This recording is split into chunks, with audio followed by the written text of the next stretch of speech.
Olá, façamos hoje a leitura do capítulo 9 do livro de Juízes, da Bíblia Sagrada.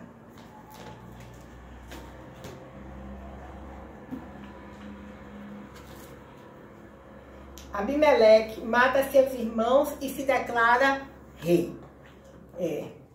Abimeleque, filho de Jerubal, foi a Siquém falar com os irmãos de sua mãe e com toda a família da casa do pai de sua mãe e disse-lhes, Juízes 9, 2, peço-lhe que permiteis a todos os cidadãos de Siquém, que é melhor para vós que 70 homens, todos os filhos de Jerubal, dominem sobre vós, ou que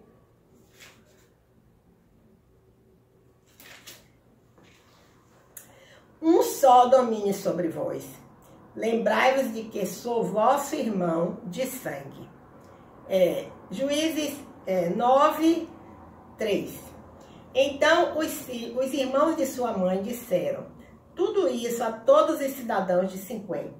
E o coração deles se inclinou a seguir Abimeleque, pois disseram, é nosso irmão. Juízes 9, 4. E deram a Abimeleque 70 ciclos de prata, tiradas do templo de Baal-Berite, com os quais contratou alguns homens ociosos e vadios que o seguiram. Juízes 9, 5. Depois, ele foi à casa de seu pai, em Ofra, e matou sobre uma rocha seus 70 irmãos, os filhos de Jerubal. Mas Jotão, filho mais novo de Jerubal, conseguiu escapar, pois havia se escondido.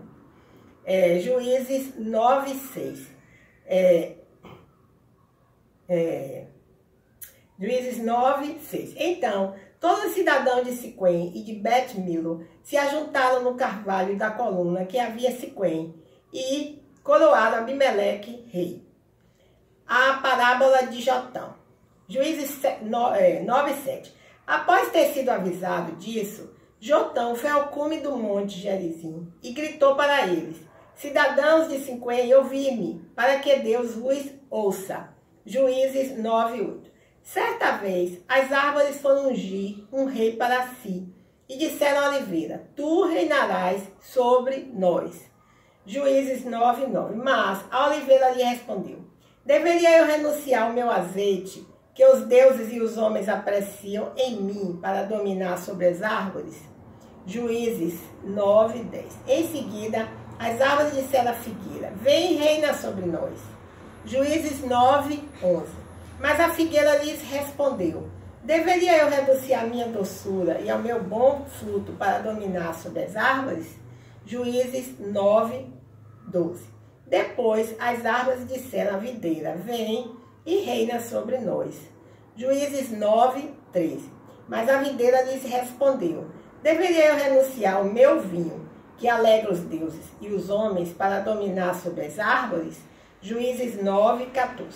Finalmente todas as árvores disseram ao espinheiro, vem e reina sobre nós. Juízes 9, 15. E o espinheiro respondeu às árvores, se realmente quereis ungir-me como vosso rei, vinde refugiar-vos debaixo da minha sombra. Do contrário, saia fogo do espinheiro e devore os cedros do Líbano. Juízes 9, 16. Agora será que agiste com retidão, fazendo Abimeleque vosso rei? Agiste com retidão em relação a Jerubal e a sua casa, como ele merecia? Juízes 9, 17. Porque meu pai lutou por vós, arriscando a própria vida, e vos livrou das mãos dos midianitas. Juízes 9, 18. Mas hoje vos revoltaste contra a casa de meu pai, e mataste sobre uma rocha seus 70 filhos. E fizeste Abimeleque, filho da sua serva, rei sobre os cidadãos de Siquém, por ser vosso irmão. Juízes 9, 19. Se de fato agistes com retidão em relação a Jerubal e a sua casa, alegre-vos com Abimeleque, e que ele se alegre convosco. Juízes 9, 20. Do contrário, que saia fogo de Abimeleque e consuma os cidadãos de Siquém e de Bet-Milo, e que saia fogo dos cidadãos de Siquém e de Bet-Milo e consuma Abimeleque. Juízes 9, 21. Depois disso, Jotão fugiu e foi para Beer e morou ali, longe de seu irmão Abimeleque. A conspiração de Gaal. Juízes 9, 22. Após 3 anos de reinado de Abimeleque sobre Israel, Juízes 9, 23, Deus enviou um espírito mau entre Abimeleque e cidadão de Siquém, e esses agiram traiçoeiramente contra Abimeleque. Juízes 9, 24. Isso aconteceu para que a violência praticada contra os 70 filhos de Jerubal e o sangue derramado deles fosse vingados em seu irmão Abimeleque, que os havia matado, e nos cidadãos de Siquém que o ajudaram a matar seus irmãos.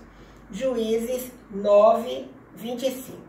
E os cidadãos de Siquém puseram homens de emboscada contra ele sobre os cumes dos montes, homens que roubavam a todos que passavam por aquele caminho.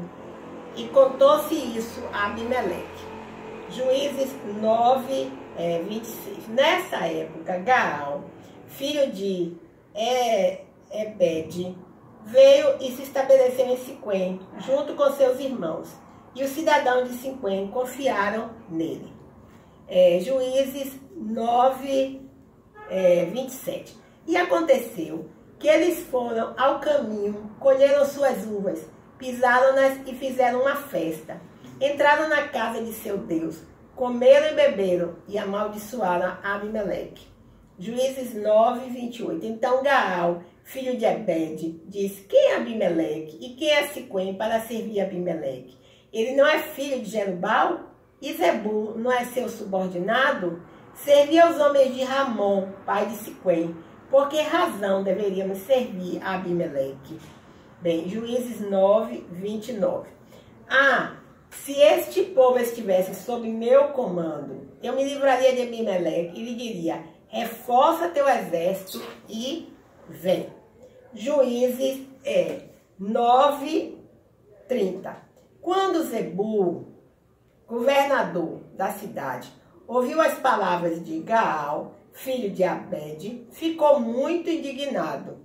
Juízes 9, 31. E enviou secretamente mensageiros a Abimeleque para lhe dizerem: Gaal, filho de Ebed, e seus irmãos vieram a Siquém e estão alvoroçando a cidade contra ti. Juízes 9, 32. Portanto, vem com os que estão contigo e prepara uma emboscada à noite no campo. Juízes 9, 33. E pela manhã, ao nascer do sol, levanta-te e ataca a cidade. Quando Gaal e os que estão com ele saírem para enfrentar-te, faze com ele o que puderes. Abimeleque vence Gaal e os siquemitas. Juízes 9, 34. Assim, Abimeleque e os que estavam com ele partiram de noite e prepararam emboscadas a Siquém em 4 companhias. Juízes 9, 35. Quando Abimeleque e os que estavam com ele saíram da sua emboscada, Gaal saiu e se pôs à entrada da porta da cidade. Juízes 9, 36. Quando Gaal os viu, disse a Zebul: há gente descendo do alto dos montes. Mas Zebul respondeu: estás vendo as sombras dos montes como se fossem homens. Juízes 9, 37. Mas Gaal insistiu e disse: a gente descendo da parte central do território. Também está vindo a tropa do caminho do carvalho dos adivinhadores. Juízes 9, 38. Então Zebul lhe disse: e agora, onde está a tua boca com a qual dizias: quem é Abimeleque para que o sirvamos? Não são estes os homens que desprezaste? Sai agora e luta contra eles. Juízes 9, 39. Assim, Gaal saiu à frente dos cidadãos de Siquém e lutou contra Abimeleque. Juízes 9, 40. Mas Abimeleque o perseguiu, pois Gaal fugiu dele. Muitos homens caíram mortos no caminho até a entrada da porta da cidade. Juízes 9, 41. Abimeleque ficou com em Arumá, e Zebul expulsou Gaal e seus irmãos, para que não habitassem em Siquém. Juízes 9, 42. No dia seguinte, o povo de Siquém saiu aos campos, e Abimeleque foi informado disso. Juízes 9, 43. Então tomou os que estavam com ele, dividiu-os em 3 companhias, e preparou emboscadas no campo. Quando viu que o povo começava a sair da cidade, avançou contra ele e os atacou. Juízes 9, 44. Abimeleque e os que estavam com ele correram e se puseram à porta da cidade. 2 companhias atacaram os que estavam no campo e os mataram. Juízes 9, 45. Abimeleque guerreou contra a cidade o dia todo, tomou-a e matou o povo que ali estava. Ele a destruiu e espalhou sal sobre ela. Juízes 9, 46. Quando os cidadãos que estavam na torre de Siquém ouviram isso, entraram na fortaleza do templo de El-Berite. Juízes 9, 47. Ao saber que eles estavam reunidos lá, Abimeleque, Juízes 9, 48, subiu ao monte Zalmon com os que estavam com ele. Então apanhou um machado, cortou um galho de árvore e levantou, colocou no ombro e ordenou aos que estavam com ele: fazei depressa o que me vistes fazer. Juízes 9, 49. Cada um cortou um galho e todos seguiram Abimeleque. Então colocaram os galhos junto da fortaleza e a queimaram. Assim morreram todos os que estavam na torre de Siquém, cerca de 1000 homens e mulheres. A morte de Abimeleque. Juízes 9, 50. Depois disso, Abimeleque foi a Tebés, sitiou-a e a conquistou. Juízes 9, 51.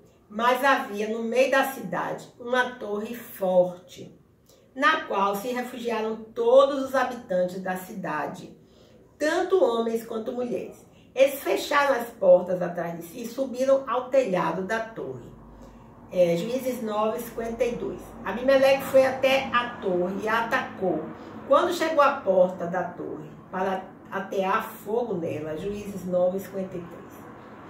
Uma mulher lançou uma pedra de moinho, a pedra superior, sobre a cabeça de Abimeleque e quebrou-lhe o crânio. Juízes 9, 54. Então ele chamou depressa o seu escudeiro e lhe disse: desembainha a tua espada e mata-me, para que não se diga que uma mulher me matou. Então o jovem o traspassou e ele morreu. Juízes 9, 55.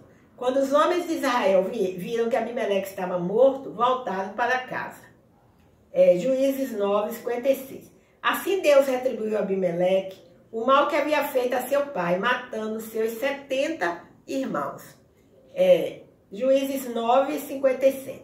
Deus também retribuiu aos homens de Siquém todo o mal que fizeram. A maldição de Jotão, filho de Jerubal, veio sobre eles. Bem, vejamos agora aqui nessa Bíblia de Estudos alguns comentários sobre o versículo 9, o capítulo 9 do livro de Juízes. Existe o primeiro comentário que se refere aos versículos de 7 a 15. O Monte Gerizim, situado próximo a Siquém, onde Josué cumpriu a ordem de Moisés de renovar o concerto entre Deus e Israel, foi o lugar escolhido por Jotão para contar sua parábola. Falou do desrespeito à lei por parte de Abimeleque, dos cidadãos de Siquém, e profetizou contra o governo malfadado de Abimeleque naquela cidade. A parábola é de tom claramente irônico. As árvores da floresta convidaram a oliveira, a figueira e a videira, 3 árvores extremamente valiosas, para governar sobre elas. As 3 recusaram. O espinheiro, uma árvore sem valor, perigosa para os agricultores, e que servia apenas para ser queimada, representando Abimeleque, aceitou o convite. A promessa do espinheiro de promover sombra para as outras árvores era falsa, pois o espinheiro não passa de um arbusto. A profecia da destruição pelo fogo foi uma profecia verdadeira sobre o fim do povo de 50. Bem, vejamos mais um comentário aqui a respeito do capítulo 9 do livro de Juízes, entre os versículos 53 e 54. Diz o seguinte: em cumprimento à parábola de Jotão, os siquemitas e os rebeldes encontraram fogo e não sombra sob o governo de Abimeleque. Enquanto os homens defendiam a torre com suas armas, flechas e lanças, as mulheres ajudavam jogando pedras, normalmente de uso doméstico. Deus está no controle da história. Por meio do ato de uma mulher, Abimeleque colheu os frutos da sua perversidade. A mulher que matou Abimeleque, né? Veja em Jezreel 4.9, em Josué 4.9, uma nota, certo? Bem, nós encerramos assim a leitura do capítulo 9 do livro de Juízes, da Bíblia Sagrada. Bem, nesse último comentário que nós lemos aqui, no capítulo 9 de Juízes, há uma frase bastante interessante, que eu acho que talvez muitas pessoas não acreditem, mas nós vemos claramente que isso é verdade, não é? Então, foi que chamou a atenção essa frase aqui, ó. Deus está no controle da história. Então, vamos repetir. Deus está no controle da história. Mais uma vez. Deus está no controle da história. Tá bom? Então, muito obrigada por me escutar. Meu nome é Lúcia Marques. Até o próximo encontro.